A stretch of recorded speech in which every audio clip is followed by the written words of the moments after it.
ஒவ்வொரு பாடல்களையும் கேட்கும் போது அந்த பாடல்கள் எங்கள் மனதுக்கு தருகிற அந்த நிம்மதியும் சந்தோஷமும் அளவு கடந்தது.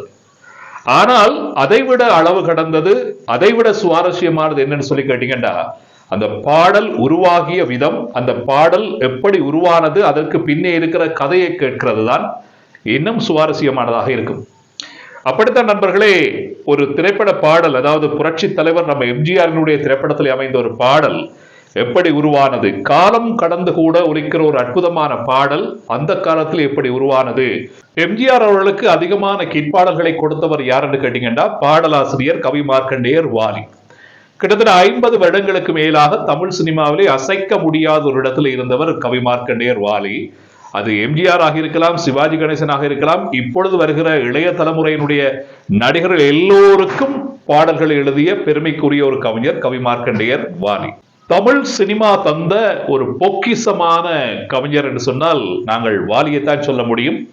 அப்படி ஒரு மகத்தான ஒரு கவிஞர் எம்ஜிஆர் அவர்களுக்கு கோபத்தில் எழுதிய ஒரு பாடல் காலம் கடந்து கூட இன்று வரைக்கும் ஒலிக்கிறது என்று சொன்னால் இந்த பாடல் ஒன்றுதான்.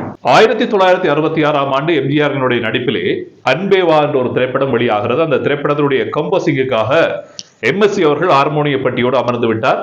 இப்பொழுது பாடல் எழுதுவதற்காக எம்எஸ்வியிடமிருந்து வாலி அவர்களுக்கு ஒரு அழைப்பு வருகிறது. அந்த அழைப்பிலே பாடல் எழுத வருமாறு எம்எஸ்வி அவர்கள் வாலியை அழைக்கிறார். சரி, அழைத்து விட்டாரு என்று சொல்லி போகலாம் என்று சொல்லி புறப்பட்ட வாலி போகிற வழியில ஒரு டீ குடிச்சிட்டு போவோம் என்று சொல்லி ஒரு கடைக்கு போறார்.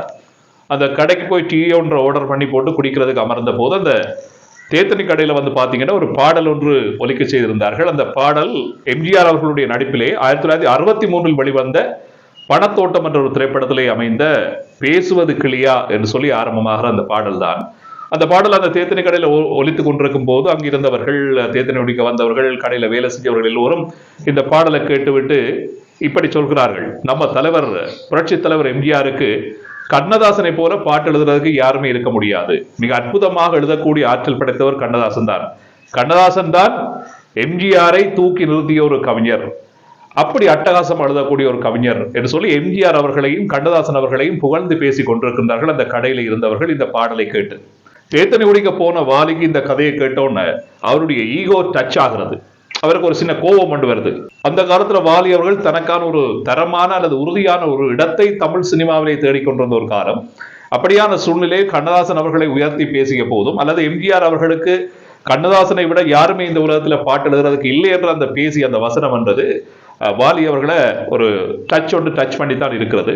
அதனால அவருக்கு ஒரு கோபம் ஒன்று ஏற்பட்டுட்டு இப்ப உடனடியா தேத்தனையை குடிச்சிட்டு இப்ப பாரு நான் ஒரு பாட்டு எழுதி கொடுக்குறேன், இந்த தியரியை இல்லாம செய்ய வேணும் என்ற மாதிரி ஃபீல் பண்ணி கொண்டு உடனடியாக தேத்தனையை குடிச்சிட்டு அங்கிருந்து எம்எஸ்வி அவர்கள் அழைத்த இடத்துக்கு போய் அங்க போய் என்ன சிச்சுவேஷன் பாட்டுக்குன்னு சொல்லி கேட்கிறார்.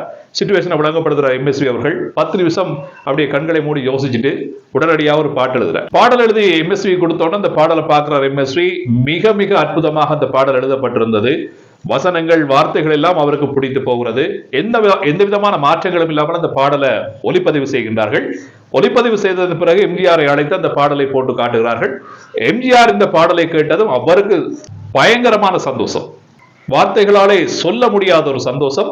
பாடலினுடைய வார்த்தைகள், வசனங்கள் எல்லாவற்றையும் அக்குவேறு ஆணிவேறாக ரசிக்கிறார் எம்ஜிஆர் அவர்கள்.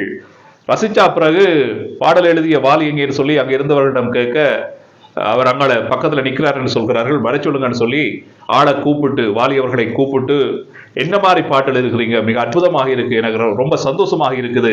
வாலிய எம்ஜிஆர் அவர்கள் ஆண்டவர் என்று சொல்லிதான் அழைப்பார். என்ன மாதிரிமா இந்த பாட்டு எழுதுகிறீங்க என்று சொல்லி அவரை கட்டி அடைத்து ஒரு அன்பான முத்தமும் கொடுத்து பாராட்டினார்.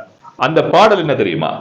நான் பார்த்ததிலே அவள் ஒருத்தியைத்தான் நல்ல அழகி என்பேன், நல்ல அழகி என்பேன் என்று ஆரம்பமாகிற அந்த பாடல் 1966 வெளிவந்த ஒரு பாடல். இன்று வரைக்கும் மனது மறக்காத ஒரு பாடலாக, இன்று வரைக்கும் இந்த யுகத்தில் இருக்கின்ற பல இளைய தலைமுறையைச் சேர்ந்த பாடல் ரசிகர்களாலே இந்த பாடல் ரசிக்கப்படுகிறது என்று சொன்னால் நண்பர்களே, இந்த பாடலினுடைய தரத்தை பாருங்க. இந்த வீடியோ பதிவு பிடிச்சிருந்தா லைக் பண்ணுங்க, சப்ஸ்கிரைப் பண்ணி சப்போர்ட் பண்ணுங்க. மற்றும் ஒரு வீடியோவில் விரைவில் சந்திக்கின்றேன். அதுவரையில் நன்றி, வணக்கம்.